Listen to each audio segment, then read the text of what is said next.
Okay, so I guess we will start on the Graveyard Book. And this may look different than the album artwork? than the book artwork that you would have seen on the voting post that we had a long time ago about this. But what I like to do when I'm reading, especially hardcover books that come with book jackets, is to take off the book jacket when we're going to read, or when I'm going to deal with it, because I don't like to.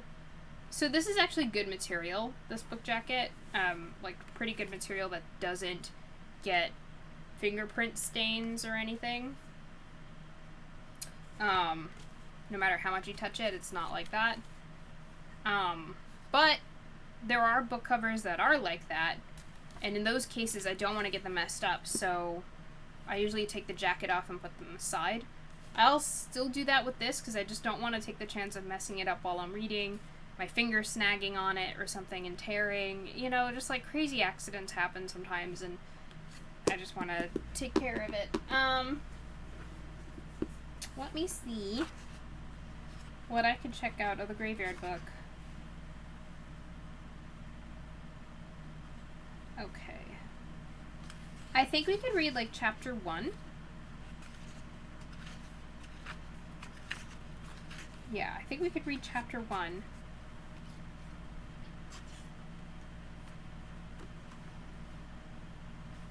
Aw, still.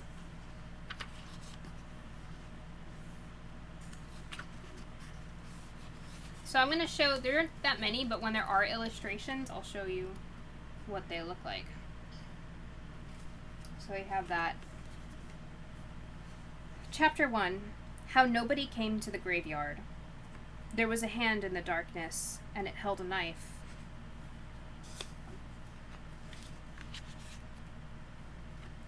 We have this picture here.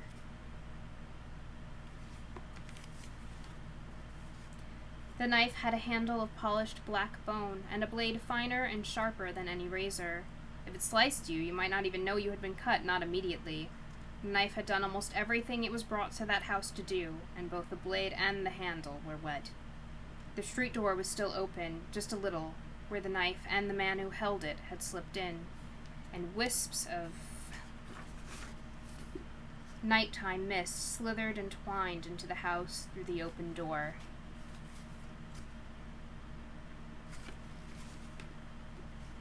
The man Jack paused on the landing.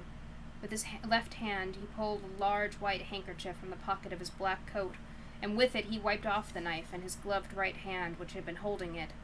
Then he put the handkerchief away. The hunt was almost over. He had left the woman in her bed, the man on the bedroom floor, the older child in her brightly colored room, surrounded by toys and half-finished models. That only left the little one, a baby barely a toddler, to take care of.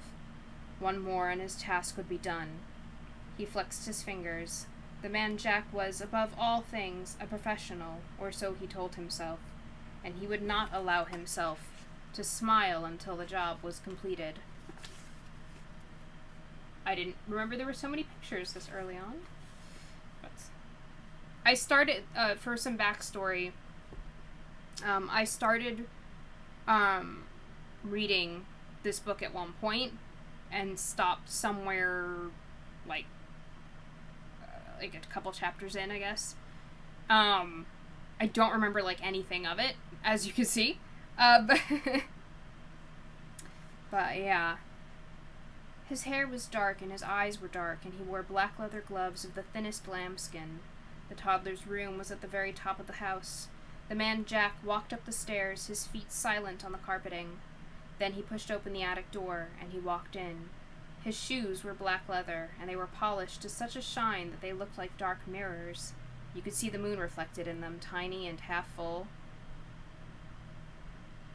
Yeah, basically. Good for him. The real moon shone through the casement window.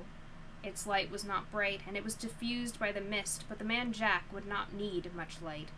The moonlight was enough. It would do. He can make out the shape of the child in the crib, head and limbs and torso. The crib had high, slatted sides to prevent the child from getting out. Jack leaned over, raised his hand, the one holding the knife, and he aimed for the chest. Then he lowered his hand. The shape in the crib was a teddy bear. There was no child. The man Jack's eyes were accustomed to the dim moonlight, so he had no desire to turn on an electric light. And light was not that important, after all. He had other skills. The man Jack sniffed the air. He ignored the sense that had come into the room with him, dismissed the sense that he could safely ignore, honed in on the smell of the thing he had come to find. He could smell the child, a milky smell like chocolate chip cookies, and the sour tang of a wet, disposable nighttime diaper. He could smell the baby shampoo in its hair, and something small and rubbery. A toy, he thought, and then, no, something to suck, that the child had been carrying. The child had been here. It was here no longer. The man Jack followed his nose down the stairs through the middle of the tall, thin house. He inspected the bathroom, the kitchen, the airing cupboard, and finally the downstairs hall, in which there was nothing to be seen but the family's bicycles, a pair of empty shopping bags, a fallen diaper, and the stray tendrils of fog that had insinuated themselves inside the hall from the open door to the street. The man Jack made a small noise then, a grunt that contained in it both frustration and also satisfaction. He slipped the knife into its sheath in the inside pocket of his long coat, and he stepped out into the street. There was moonlight, and there were street lights, but the fog stifled everything, muted light and muffled sound, and made the night shadowy and treacherous. He looked down the hill toward the light of the closed shops, then up the street, where the last high houses wound up the hill on their way to the darkness of the old graveyard. The man Jack sniffed the air. Then, without hurrying, he began to walk up the hill. Ever since the child had learned to walk, he had been his mother's and father's despair and delight, for there never was such a boy for wandering, for climbing up things, for getting into and out of things. That night he had been woken by the sound of something on the floor beneath him falling with a crash. Awake, he soon became bored, and had begun looking for a way out of his crib. It had high sides like the walls of his playpen downstairs, but he was convinced that he could scale it. All he needed was a step. He pulled his large golden teddy bear into the corner of the crib then, holding the railing in his tiny hands, he put his foot onto the bear's lap, the other foot up on the bear's head, and he pulled himself up into a standing position. And then he half climbed, half toppled over the railing and out of the crib. He landed with a muffled thump on a small mound of furry, fuzzy toys, some of them presents from relations from his first birthday, not 6 months gone, some of them inherited from his older sister. He was surprised when he hit the floor, but he did not cry out. If you cried, they came and put you back in your crib. He crawled out of the room. Stairs that went up were tricky things, and he had not yet entirely mastered them. Stairs that went down, however, he had discovered were fairly simple. He did them sitting down, bumping from step to step on his well-padded bottom. He sucked on his number, the rubber pacifier his mother had just begun to tell him that he was getting too old for. His diaper had worked itself loose on his journey on his bottom down the stairs, and when he reached the last step, when he reached the little hall and stood up, the diaper fell off. He stepped out of it. He was only wearing a child's nightshirt. The stairs that led back up to his room and his family were steep, but the door to the street was open and inviting. The child stepped out of the house a little hesitantly. The fog wreathed around him like a long-lost friend. And then, uncertainly at first, then with increasing speed and confidence, the boy tottered up the hill. The fog was thinner as you approached the top of the hill. The half-moon shone, not as bright as day, not by any means, but enough to see the graveyard, enough for that. Look! You could see the abandoned funeral chapel, iron doors padlocked, ivy on the sides of the spire, a small tree growing out of the guttering at roof level. You could see stones and tombs and vaults and memorial plaques. You could see the occasional dash or scuttle of a rabbit or a vole or a weasel as it slipped out of the undergrowth and across the path. You would have seen these things in the moonlight if you had been there that night. You might not have seen a pale, plump woman who walked the path near the front gates, and if you had seen her with a second, more careful glance, you would have realized that she was only moonlight mist and shadow. The plump, pale woman was there, though. She walked the path that led through a clutch of half-fallen tombstones towards the front gates. The gates were locked. They were always locked at 4 in the afternoon in winter, at 8 at night in summer. Spike-topped iron railings ran around part of the cemetery, a high brick wall around the rest of it. The bars of the gates were closely spaced. They would have stopped a grown man from getting through, even stopped a 10-year-old child. "Owens!" called the pale woman in a voice that might have been the rustle of the wind through the long grass. "Owens! Come and look at this!" She crouched down and peered at something on the ground as a patch of shadow moved in the moonlight, revealing itself to be a grizzled man in his mid-40s. He looked down at his wife, and then looked at what she was looking at, and he scratched his head.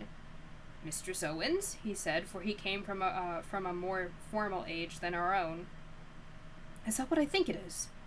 And at that moment, the thing he was inspecting seemed to catch sight of Mrs. Owens, for it opened its mouth, letting the rubber nipple it was sucking on fall to the ground, and it reached out a small chubby fist as if it were trying for all the world to hold on to Mrs. Owens' pale finger. Strike me silly," said Mr. Owens, "if that isn't a baby." "Of course it's a baby," said his wife, "and the question is, what is to be done with it?" "I dare say that is a question, Mistress Owens," said her husband, "and yet it is not our question. For this here baby is unquestionably alive, and as such has nothing to do with us, and is no part of our world." "Look at him smile," said Mrs. Owens. "He has the sweetest of smiles." And with one insubstantial hand she stroked the child's sparse blonde hair. The little boy giggled with delight.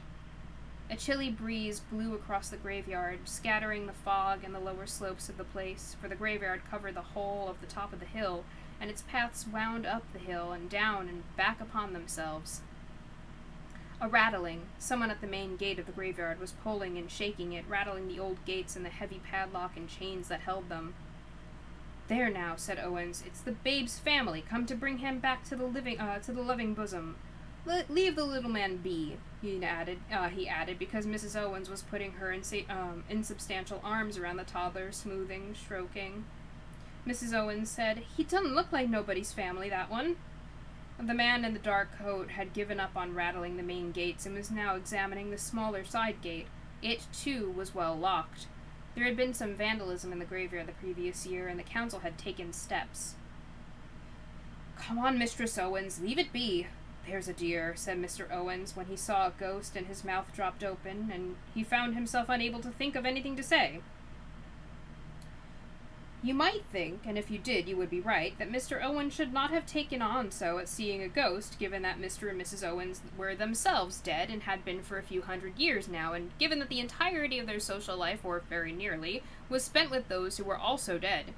But there was a difference between the folk of the graveyard and this, a raw, flickering, startling shape, the gray color of a television static, all panic and naked emotion which flooded the Owenses as if it were their own.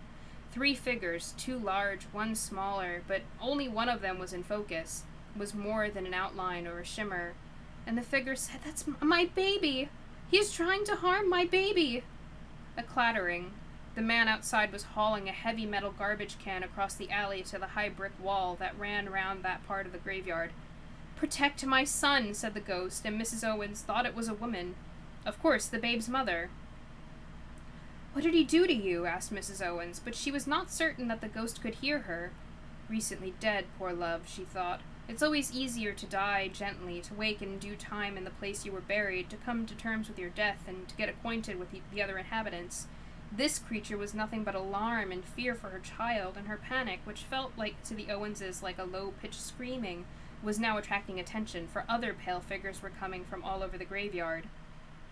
"Who are you, Caius Pompeius?" asked the figure.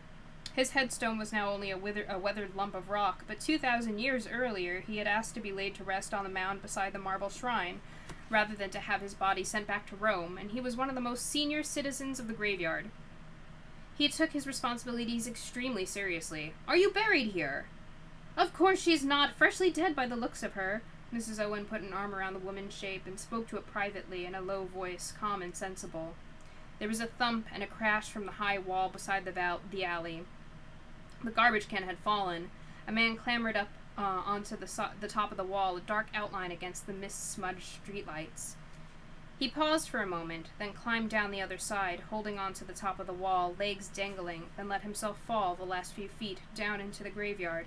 "My dear," Mrs. Owens said to the shape, now all that was left of the 3 shapes that had appeared in the graveyard. "He's living. We're not. Can you imagine?" The child was looking up at them, puzzled. It reached for one of them, then the other, finding nothing but air. The woman's shape was fading fast. "Yes," said Mrs. Owens in response to something that no one else had heard. "If we can, then we will." Then she turned to the man beside her. "And you, Owens, will you be a father to this little lad?" "Will I what?" said Owens, his brows crinkling. "We never had a child," said his wife, "and his mother wants us to protect him. Will you say yes?"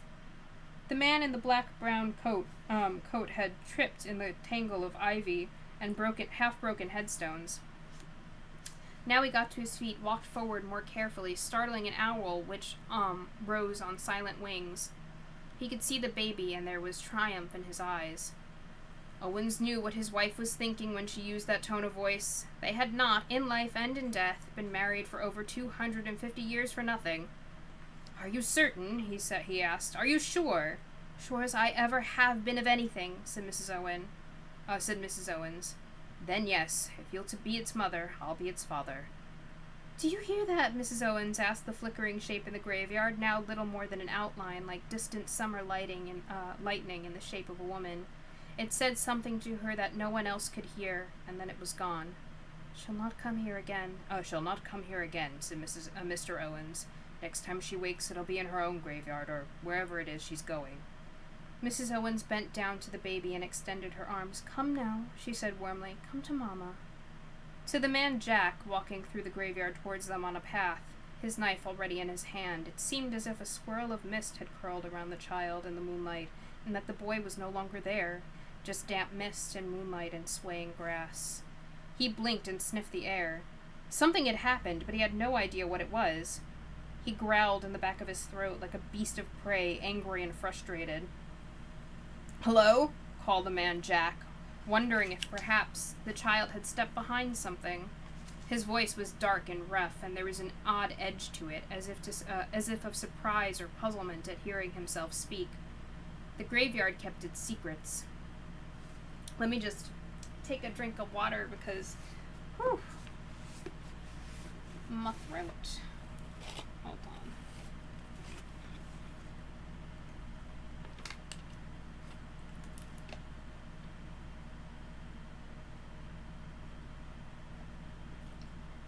Damn.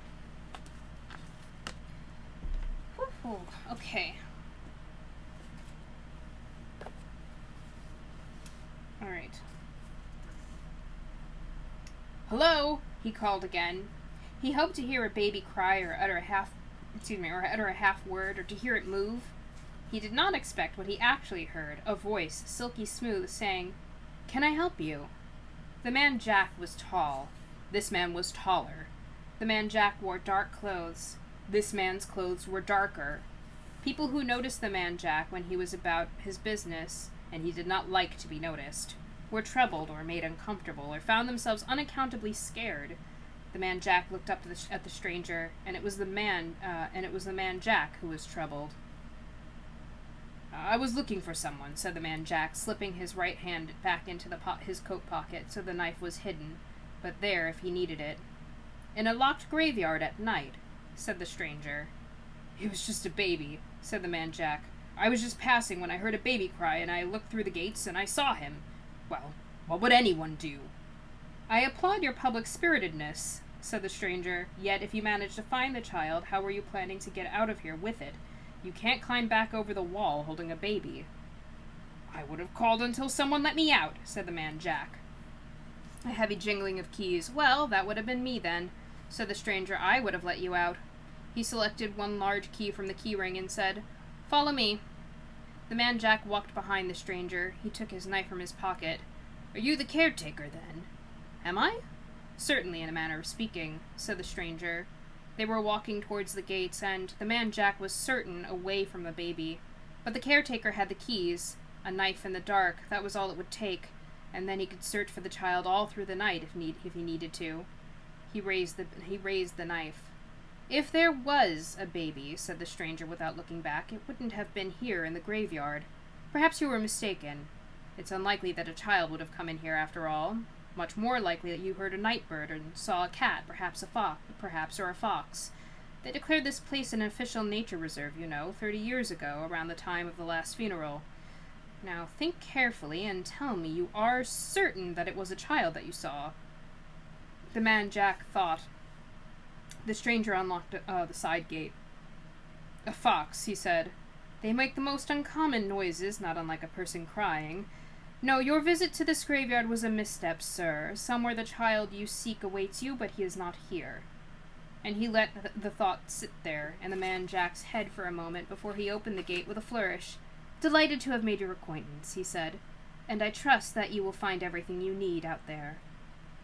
The man Jack stood outside the gates to the graveyard. The stranger stood inside the gate, and he locked it again, and put the key away. Where are you going? Asked the man Jack. There are other gates than this, said the stranger. My car is on the other side of the hill. Don't mind me. You don't even have to remember this conversation. No, said the man Jack agreeably, I don't. He remembered wandering up the hill, that what he had thought to be a child had turned out to be a fox, that a helpful caretaker had escorted him back out to the street. He slipped his knife into its inner sheath. Well, he said, good night. A good night to you, said the stranger, whom Jack had taken for a caretaker. The man Jack set off down the hill in pursuit of the infant. From the shadows, the stranger watched Jack until he was out of sight. Then he moved through the night, up and up, to the flat place below the brow of the hill, a place dominated by an obelisk and a flat stone set into the ground dedicated to the memory of Josiah Worthington, local brewer, politician, and later baronet, who had, almost 300 years before, bought the old cemetery and the land around it, and given it to the city in perpetuity. He had reserved for himself the best location on the hill, a natural amphitheater, with a view of the whole city and beyond, and it ensured that the graveyard endured as a graveyard, for which the inhabitants of the graveyard were grateful, although never quite as grateful as Josiah Worthington, baronet, felt that they should have been. They were all told, some 10,000 souls in the graveyard, but most of them slept deep or took no interest in the night-to-night affairs of the place, and there were less than 300 of them up there, in the amphitheater in the moonlight. The stranger reached them as silently as the fog itself, and he watched the proceedings unfold from the shadows, and he said nothing.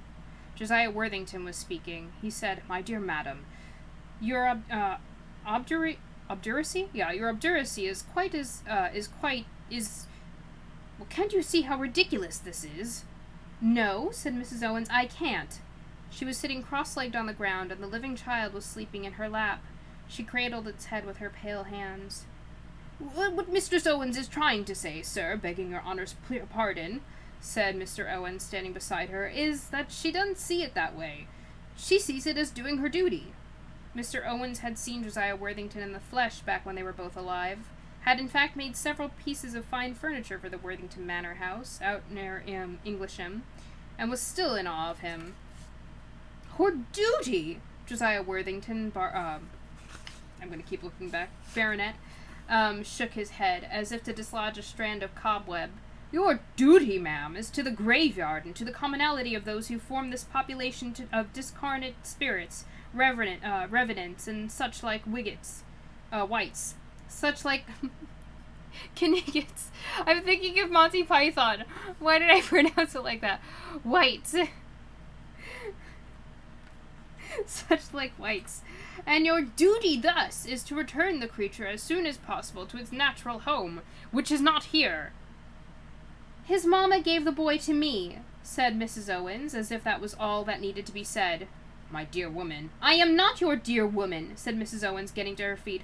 Truth to tell, I don't even see why I am even here talking to you fiddle-padded old dunderheads, when this lad is going to wake up hungry soon enough, and where am I going to find food for him in this graveyard, I should like to know? Which, said Caius Pompeius stiffly, is precisely the point. What will you feed him? How can you care for him? Mrs. Owens' eyes burned. I can look after him, she said, as well as his own mamma. She already gave him to me. Look, I'm holding him, aren't I? I'm touching him. Now see reason, Betsy, said Mother Slaughter, a tiny old thing, in the huge bonnet and cape that she had worn in life and had been buried wearing. Where would he live? Here, said Mrs. Owens, we could give him the freedom of the graveyard. Mother Slaughter's mouth became a tiny O. But, she said, but I never! Well, why not? It ain't the first time we'd have given the freedom of the graveyard to an outsider. That is true, said Caius Pompeius. But he wasn't alive. And with that, the stranger realized that he was being drawn, like it or not, into the conversation, and reluctantly he stepped out of the shadows, detaching from them like a patch of darkness. No, he agreed, I am not. But I take Mrs. Owens' point. Josiah Worthington said, You do, Silas. I do. For good or for evil, and I firmly believe that it is for good, Mrs. Owens and her husband have taken this child under their protection. It is going to take more than just a couple of good-hearted souls to raise this child. It will, said Silas, take a graveyard. And what of food and the rest of it? I can leave the graveyard and return. I can bring him food, said Silas. That's all well for you, that's all very well, you saying that, said Mother Slaughter, but you comes and you goes, and nobody keeps track of you. If you went off for a week, the boy would die. You are a wise woman, said Silas. I see why they speak so highly of you. He couldn't push the minds of the dead as he could the living, but he could use all the tools of flattery and persuasion that he possessed, for the dead are not immune to either. Then he came to a decision. Very well. If Mr. and Mrs. Owens will be his parents, I shall be his guardian. I shall remain here, and if I need to leave, I shall ensure that someone takes my place, bringing the child food and looking after him. We can use the crypt or the chapel, he added. But, expostulated Josiah Worthington, but a human child! A living child! I mean, this is a graveyard, not a nursery, blast it! Exactly, said Silas, nodding. A very good point, Sir Josiah. I couldn't have put it better myself. And for that reason, if for no other, it is vital that the child be raised with as little disruption as possible to the, if you'll forgive the expression, the life of the graveyard. With that he strolled over to Mrs. Owens, and he looked down at the infant sleeping asleep in her arms. He raised an eyebrow. Does he have a name, Mrs. Owens? Not that his mother told me, she said. Well then, said Silas, his old name won't be of much use to him now anyway. There are those out there who mean him harm. Suppose we pick a name for him, eh? Caius Pompeius stepped over and eyed the child. He looks a little like my proconsul. He looks a little like my proconsul, Marcus. I hope I'm pronouncing that right, but we could call him Marcus. Josiah Worthington said, He looks more like my head gardener, Stebbins. Not that I'm suggesting Stebbins is a name. The man drank like a fish. He looks like my nephew, Harry, said Mother Slaughter, and it seemed then as if the whole graveyard was about to join in, each inhabitant offering his or her own comparisons between the infant and someone long forgotten, when Mrs. Owens broke in. He looks like nobody but himself, said Mrs. Owens firmly. He looks like nobody. Then nobody it is, said Silas. Nobody Owens. It was then that, as if responding to the name, the child opened its eyes wide in wakefulness. It stared around it, taking in the faces of the dead, and the mist, and the moon. Then it looked at Silas. Its gaze did not flinch. It looked grave. And what kind of a name is nobody? Asked Mother Slaughter, scandalized. His name, and a good name, Silas told her. It will help to keep him safe. I don't want trouble, said Josiah Worthington. The infant looked up at him, and then, hungry or tired or simply missing his home, his family, his world, he screwed up his tiny face and began to cry. Leave us, said Caius Pompeius to Mrs. Owens. We will discuss this further without you. Mrs. Owens waited outside the funeral chapel. It had been decreed for over 40 years before that. It had been decreed over 40 years before that the building, in appearance a small church with a spire, was a listed building of historical interest. The town council had decided that it would cost too much to renovate it, a little chapel in an overgrown graveyard that had already become unfashionable, so they had padlocked it and waited for it to fall down. Ivy covered it, but it was solidly built, and it would not fall down this century. The child had fallen asleep in Mrs. Owens' arms. She rocked it gently, sang to it an old song one her mother had sung to her when she was a baby herself, back in the days when men had first started to wear powdered wigs. The song went, "Sleep, my little baby, sleep until you awaken. When you're grown, you'll see the world, if I'm not mistaken. Kiss a lover, dance a measure, find your name and buried treasure." And Mrs. Owens sang all that before she discovered that she had forgotten how the song ended. She had a feeling that the final line was something in the way of, "and some hairy bacon." But that might have been another song altogether, so she stopped, and instead she sang him the one about the man in the moon who came down too soon, and after that she sang, in her warm country voice, a more recent song about a lad who put it in his thumb and pulled out a plum, and she had just started a long ballad about a young countryman whose girlfriend had, for no particular reason, poisoned him with a dish of spotted eels, when Silas came around the side of the chapel carrying a cardboard box. "Here we go, Mrs. Owens," he said. "Lots of good things for a growing boy. We can keep it in the crypt, eh?" The padlock fell off in his hand, and he pulled open the iron door. Mrs. Owens walked inside, looking dubiously at the shelves and at the old wooden pews tipped up against a wall. There were mildewed boxes of old parish records in one corner, and an open door that revealed a Victorian flush toilet and a basin, with only a cold tap in the other. The infant opened his eyes and stared. We can put the food in here. We can put the food here," said Silas. "It's cool, and the food will keep longer." He reached into the box, pulled out a banana. And what would that be when it was at home? And what would that be when it was at home?" asked Mrs. Owens, eyeing the yellow and brown objects suspiciously. "It's a banana, a fruit from the tropics. I believe you peel off the outer covering," said Silas, "like so." The child, nobody, wriggled in Mrs. Owens' arms, and she let it down to the flagstones. It toddled rapidly to Silas, grasped his trouser leg, and held on. Silas passed it the banana. Mrs. Owens watched the boy eat. "Banana," she said dubiously. "Never heard of them. Never. What's it taste like?" "I've absolutely no idea," said Silas, who consumed only one food, and it was not bananas. "You can make up a bed in here for the boy, you know." "I'll do no such thing with Owens and me having a lovely little tomb over there by the daffodil patch. Plenty of room in there for a little one. Anyway," she added, concerned that Silas might think she was rejecting his hospitality, "I wouldn't want the lad disturbing you." He wouldn't. The boy was done with his banana. What he had not eaten was now smeared over himself. He beamed, messy and apple-cheeked. "Nana," he said happily. "What a clever little thing he is," said Mrs. Owens, "and such a mess he's made. Why, attend, you little wriggler." She picked the lumps of banana from his clothes and his hair, and then, "What do you think they'll decide?" "I don't know." "I can't give him up, not after what I promised his mamma." "Although I have been a great many things in my time," said Silas, "I have never been a mother, and I do not plan to begin now. But I can leave this place." Mrs. Owens said simply, "I cannot. My bones are here, and so are Owens's.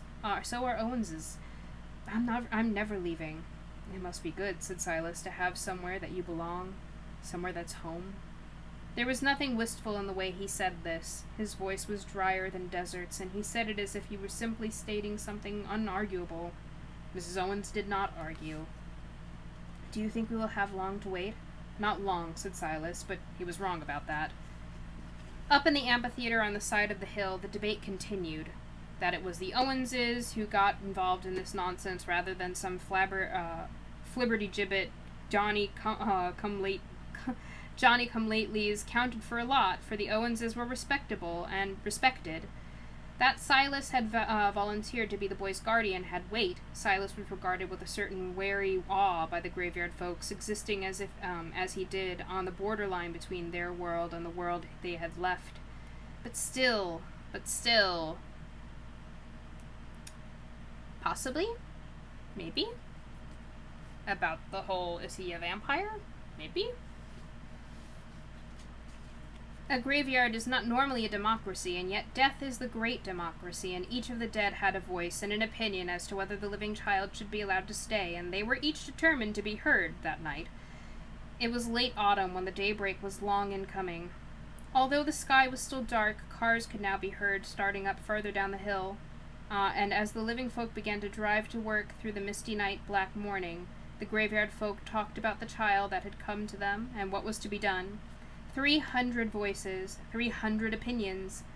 Nehemiah Trott, the poet from the tumbled northwestern side of the graveyard, had begun to declaim his thoughts on the matter, although what they were no person listening could have said, when something happened, something to silence each opinionated mouth, something unprecedented in the history of that graveyard. A huge white horse, of the kind the people who know horses would call a gray, came ambling up the side of the hill. The pounding of its hooves could be heard before it was seen, and along with the crashing it made as it pushed through the little bushes and thickets, through the brambles and the ivy and the gorse that had grown up on the side of the hill. The size of a shire horse it was, a full 19 hands or more. It was a horse that could have carried a knight in full armor into combat, but all it carried on its naked back was a woman, clothed from head to foot in gray. Her long skirt and her shawl might have been spun out of old cobwebs. Her face was serene and peaceful. They knew her, the graveyard folk, for each of us encounters the lady on the gray at the end of our days, and there is no forgetting her. The horse paused beside the obelisk. In the east the sky was lightening gently, a pearlish pre-dawn luminescence that made the people of the graveyard uncomfortable and made them think about returning to their comfortable homes. Even so, not a one of them moved. They were watching the Lady of the Gray, each of them half excited, half scared. The dead are not superstitious, not as a rule, but they watched her as a Roman augur might have watched the sacred crows circle, seeking wisdom, seeking a clue. And she spoke to them. In a voice like the chiming of 100 tiny silver bells, she said only, "The dead should have charity." And she smiled. The horse, which had been contentedly ripping up and masticating a clump of thick grass, stopped then. The lady touched the horse's neck, and it turned. It took several huge clattering steps, then it was off the side of the hill and cantering across the sky. Its thunderous hooves became an early rumble of distant thunder, and in moments it was lost to sight. That, at least, was what the folk of the graveyard who had been on the hillside that night claimed had happened. The debate was over and ended, and without so much as a show of hands had been decided. The child, called Nobody Owens, would be given the freedom of the graveyard. Mother Slaughter and Josiah Worthington, barrister. Yes, I think. Is it barrister? God, I told you, I'm gonna have to keep going back and checking. Why is it so far away from when they first mentioned it now? Hold on. Boo-ba-da-boo-boo-boo. Where is it? Yes, there it is. Josiah Worthington, aha! Baronet! That's it. I say that because they just initial it as B-A-R-T. But I know it's supposed to be Baronet. Yes. Okay. So Mother Slaughter and Josiah Worthington, Baronet, accompany Mr. Owens to the crypt of the old chapel, and they told Mrs. Owens the news. She seemed unsurprised by the miracle. "That's right," she said. "Some of them don't have a ha'porth of scent." So some of this is written in, like, Cockney, like, to emulate the dialect. It was a little hard to read out loud, but some of them don't have a ha'porth of sense in their heads. But she does, of course she does. Before the sun rose on a thundering gray morning, the child was fast asleep in the Owens' fine little tomb, for Master Owens had died the prosperous head of the local cabinet makers' guild, and the cabinet makers had wanted to ensure that he was properly honored. Silas went out for one final journey before the sunrise. He found the tall house on the side of the hill, and he examined the 3 bodies he found there, and he studied the pattern of the knife wounds. When he was satisfied, he stepped out into the morning's dark, his head churning with unpleasant possibilities, and he returned to the graveyard, to the chapel spire where he slept, and waited out the days. In the little town at the bottom of the hill, the man Jack was getting increasingly angry. That night had been one that he had been looking forward to for so long, the culmination of months, of years of work, and the business of the evening had started so promisingly. 3 people down before any of them had even had a chance to cry out. And then it had all gone so maddeningly wrong. Why on earth had he gone up the hill when the child had so obviously gone down the hill? By the time he had reached the bottom of the hill, the trail had gone cold. Someone must have found the child, taken it in, hidden it. There was no other explanation. A crack of thunder rang out, loud and sudden as a gunshot, and the rain began in earnest. The man Jack was methodical, and he began to plan his next move. The calls he would need to pay on certain of the townsfolk, people who would be his eyes and his ears in the town. He did not need to tell the convocation that he had failed. Anyway, he told himself, edging under a shop front as the morning rain came down like tears, he had not failed. Not yet. Not for years to come. There was plenty of time. Time to tie up this last piece of unfinished business. Time to cut the final thread. It was not until the police siren sounded, and first a police car, then an ambulance, then an unmarked police car with a siren blaring sped past him on their way up the hill that, reluctantly, the man Jack turned up the collar of his coat, put his head down, and walked off into the morning. His knife was in his pocket, safe and dry inside its sheath, protected from the misery of the elements. And we have a little graveyard picture here. And that's the end of chapter 1.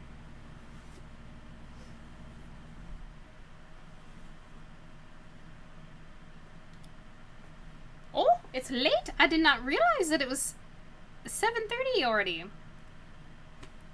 Well, what do you guys think? And then we'll end for the night.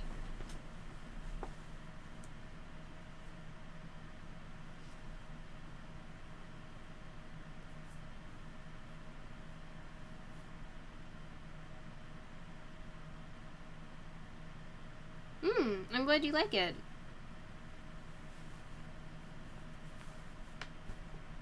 It is pitch black outside already. That sucks. I'm glad. I really like the way that Neil Gaiman, like, just writes things, describes things.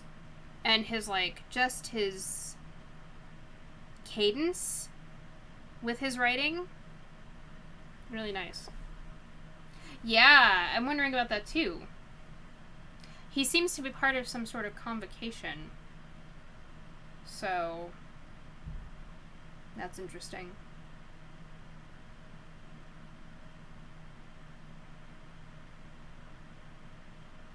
Silas seems pretty interesting too.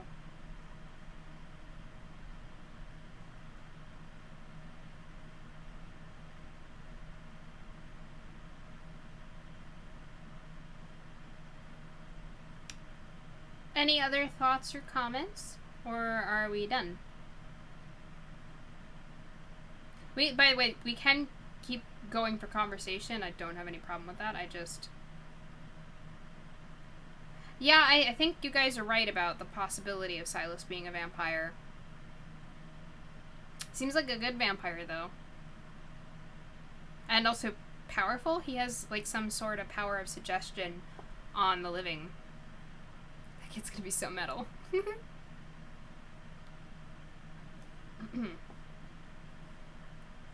Yeah, it's cool, right?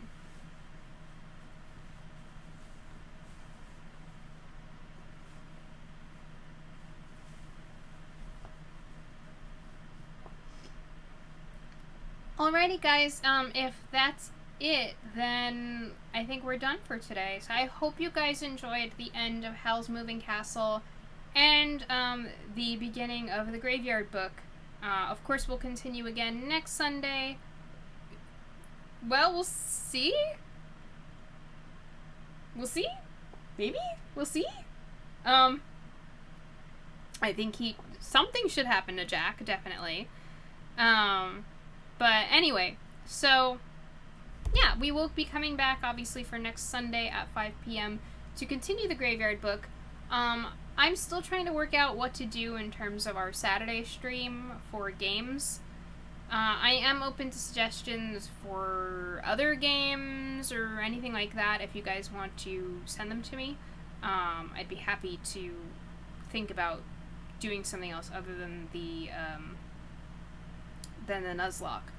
But I'll see what I can do in that regard. And obviously I'll let you guys know anything on social media, but if not, we will be back 5 p.m. on Sunday for more Quoth the Author.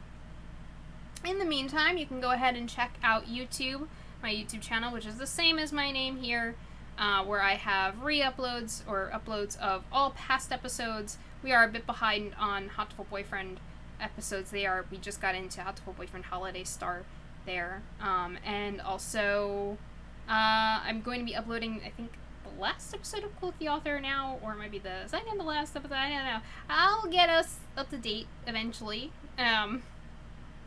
But you can go ahead and check that out. Why the Turkey Man? Why?